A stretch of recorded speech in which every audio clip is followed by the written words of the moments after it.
हाय friends, मैं professor Pankaj Kesari और आप देख रहे हो हमारे YouTube channel commerce career centre आरा।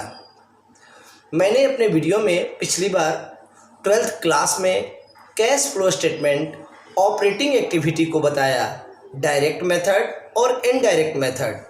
लगभग वो समाप्त हो चुके और आज शुरू होगा इन्वेस्टिंग एक्टिविटी।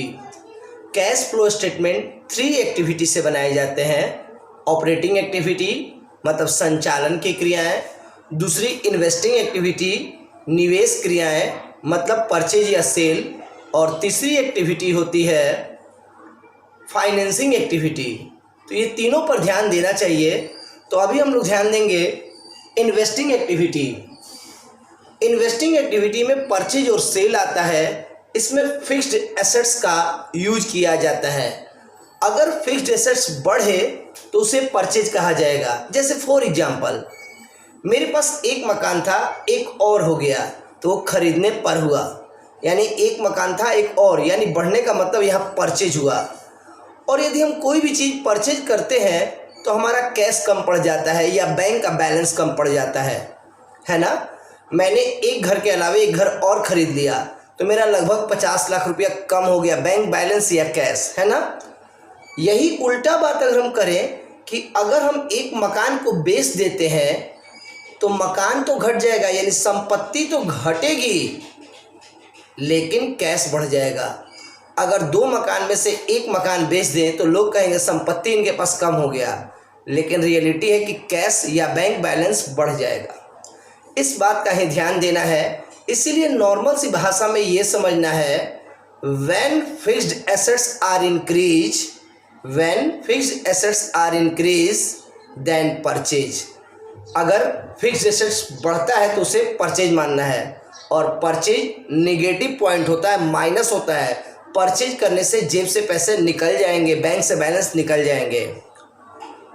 दूसरा, when fixed assets are decrease then sales। अगर हमारा फिक्स्ड एसेट्स डिक्रीज होता है तो उसे हम क्या समझेंगे, सेल।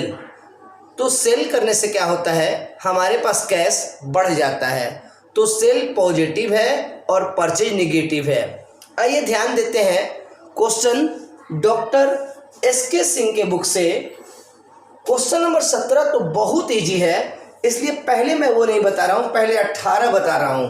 18 के बेस पे मैं आज आपका क्वेश्चन क्लियर कर दूंगा। यदि मैं 18 बता दूं तो आपसे बनेगा कौन कौन क्वेश्चन, 18, 20, 21 और 22 और एक 17 भी, देखिए मैंने जोड़ दिया, 17 भी आपसे बन जाएगा। क्वेश्चन 17 भी आपसे बन जाएगा। 17, 18, 20, 21, 22, है ना। तो चलिए देखते हैं क्वेश्चन को कैसे सोल्व किया जाए। सबसे पहले हमें क्या करना होगा सर, क्वेश्चन में ये देखना होगा कि संपत्ति का नाम क्या दिया है, वो बढ़ रहा है कि घट रहा है।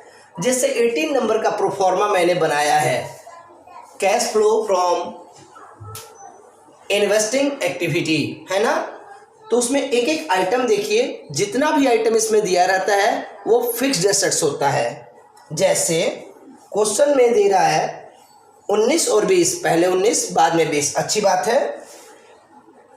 Investment, long term investment, short term को हम लोग करंट एसेट्स कहते हैं, ये लॉन्ग टर्म है, अच्छी बात है। जो इन्वेस्टमेंट पहले 1 लाख का था अब वो 60,000 हो गया, यानी संपत्ति घटा। संपत्ति घटेगा तो क्या बोलना है सर, सेल्स ऑफ, क्या बोलना है, सेल्स ऑफ इन्वेस्टमेंट।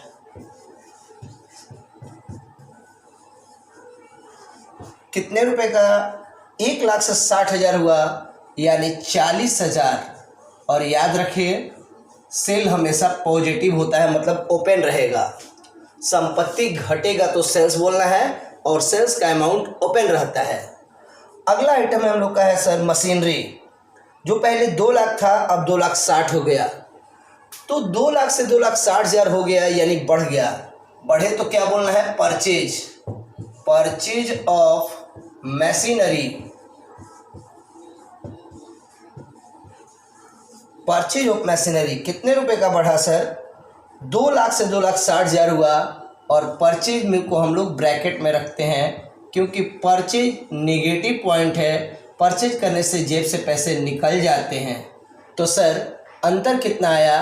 20,000 ब्रैकेट में आप लिख भी सकते हैं, नहीं भी लिख सकते हैं, आपकी इच्छा, आप माइनस दिखाएं या ना दिखाएं, लेकिन लैंग्वेज में तो माइनस लिखना जरूरी है।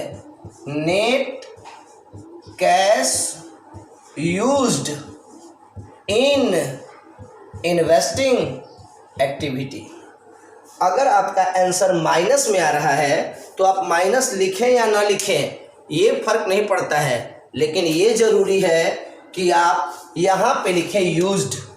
अगर आपका ये चीज़ अगर पॉजिटिव आ रहा होगा तो यूज नहीं लिखना है, उस समय फ्लो लिखना होगा। बढ़े तो फ्लो, और अगर इसमें माइनस आने लगे, अगर पॉजिटिव आए तो फ्लो और माइनस में आने लगे तो यूज्ड। इस तरीके से 18 नंबर क्वेश्चन तो पूरा 100% बन गया। अब मैं एक एक क्वेश्चन के डाउट्स आपके क्लियर कर देता हूं ताकि आपको आगे क्वेश्चन में कोई परेशानी ना हो। जैसे 17 नंबर क्वेश्चन में तो बस एक ही आइटम है, फिक्स्ड एसेट्स। पहले 2 लाख का था, बाद में 3 लाख हो गया, तो ये बढ़ा कि घटा? 2 लाख से 3 लाख हुआ, यानी 1 लाख बढ़ गया। तो बोलेंगे परचेज ऑफ फिक्स्ड एसेट्स, बस एक लाइन में बनाएंगे, ये 2 लाइन नहीं, एक line. Purchase of fixed assets 1 lakh. 1 lakh minus में दिखाइए तो भी अच्छा, लेकिन आंसर में दिखा रहा है यूज्ड, अच्छी बात है। अगर यहाँ माइनस लगाते हैं तब तो बढ़िया, नहीं भी दिखाते हैं तो भी बढ़िया, लेकिन अगर माइनस में आए तो यूज लिखना जरूरी है। तो 17 नंबर क्वेश्चन तो एक लाइन में बनेगा, बस एक item, purchase of fixed assets minus 1 lakh यहाँ दिखाना होगा, और यहाँ लास्ट में आंसर में माइनस 1 लाख लिखो या ना लिखो, लेकिन यूज लिखना जरूरी होगा। अगला देखते हैं क्वेश्चन हमने चूज किया है 20 नंबर। 20 तो बड़ा ही बढ़िया क्वेश्चन है, इसमें सारा चीज़ क्लियर कर दिया है, प्लस क्या है, परचेज क्या है, सेल क्या है। तो देखा जाए, जैसे परचेज और सेल दोनों दिया है तो सारे पॉजिटिव आइटम को पहले रख लेना, यानी ओपन वाला। सेल करने पर पैसा आएगा, सेल या रिसीव के नाम से कोई भी आइटम होगा तो उसको पहले रखिए, और जितना नेगेटिव हो उसको बाद में। जैसे देखा जाए सर, लैंड परचेज माइनस है, नीचे पहले माइनस वाला नहीं लिखना, पहले प्लस वाला लिखना है। लैंड परचेज बाद में, नॉन करेंट परचेज ये भी बाद में परचेज। तो इसका लैंग्वेज क्या होगा सर? जैसे लैंड परचेज का लैंग्वेज होगा purchase of land, purchase of non current investment. उसके बाद है परचेज ऑफ फिक्स्ड एसेट्स, उसके बाद है sale of building, sale of investment, sale of machinery, interest receive. इसमें प्लस माइनस नहीं लिखना है, इसमें सेल और परचेज लिखने की आवश्यकता नहीं है, इसका नाम है इंटरेस्ट रिसीव। खुद पता चल रहा है कि रिसीव मतलब पैसा आ रहा है, और पैसा आना पॉजिटिव है, प्लस है, ओपन रहेगा। उसके बाद डिविडेंड रिसीव, ये भी पॉजिटिव है, ओपन रहेगा। तो ऊपर में क्या क्या रखना होगा सर? जो भी सोल्ड या सेल्स है और रिसीव है, पहले उस आइटम को रख लेना होगा, और उसके बाद परचेज वाले को नीचे रख देना होगा। ऊपर में रिसीव या सेल्स और नीचे में परचेज।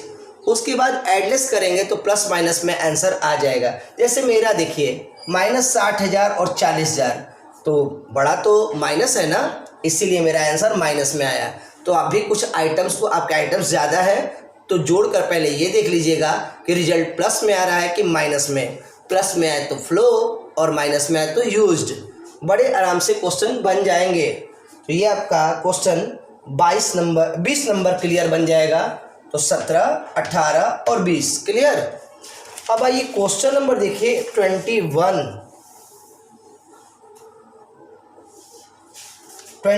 Number question.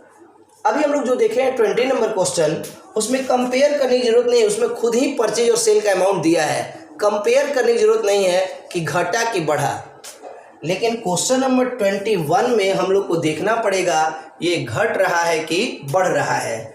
जैसे पेटेंट 90,000 से 1,15,000, यानी कि ये क्या हो रहा है सर? बढ़ रहा है तो परचेज। उसी तरह लैंड को भी देख लीजिएगा, लैंड क्या हो रहा है सर? घट रहा है तो सेल। प्लांट एंड मशीनरी घट रहा है तो सेल, और सेल फर्नीचर बढ़ रहा है तो परचेज, इन्वेस्टमेंट घट रहा है तो सेल। इन्वेस्टमेंट का एक काम और करना होगा, इन्वेस्टमेंट का दो काम करना होगा। एक तो इन्वेस्टमेंट यहाँ पर क्या हो रहा है कि घट रहा है तो सेल ऑफ इन्वेस्टमेंट, और एक इंटरेस्ट भी निकालना पड़ेगा। 2 लाख रुपए का 10% कितना होगा सर? 20,000। तो इस बॉक्स में एक और आइटम बढ़ जाएगा, इंटरेस्ट ऑन इन्वेस्टमेंट 20,000। तो आपको इन्वेस्टमेंट के नाम से 2 बार 20,000 लिखना होगा। एक बार सेल ऑफ इन्वेस्टमेंट 20,000 ओपन, एक बार इंटरेस्ट ऑन इन्वेस्टमेंट 20,000 वो भी ओपन। तो याद रहे कि क्वेश्चन बन जाएगा, थोड़ा उसका कंपेयर करके अच्छी तरह देख लीजिएगा। 22 नंबर तो बहुत ही बढ़िया क्वेश्चन है। परचेज वाला बॉक्स अलग है और सेल वाला बॉक्स अलग है, कंपेयर करने की कोई आवश्यकता ही नहीं है। सेल को ऊपर रख देना, परचेज को नीचे रख देना, और ऊपर में 2 चीज़ और रहेगा। बॉक्स के नीचे दिया है इंटरेस्ट रिसीव और डिविडेंड रिसीव, है ना। सेल ऊपर, रिसीव ऊपर, और उसके नीचे क्या रखना है? परचेज। तो बड़े आराम से क्वेश्चन डील हो जाएगा। तो माय डियर स्टूडेंट, आप इसको अच्छी तरह बनाओ। कहीं भी प्रॉब्लम है तो कॉल करो, मैसेज करो, और यदि मेरा आपको चैनल पसंद आया हो तो ज़रूर सब्सक्राइब करो। आज के लिए बस इतना ही।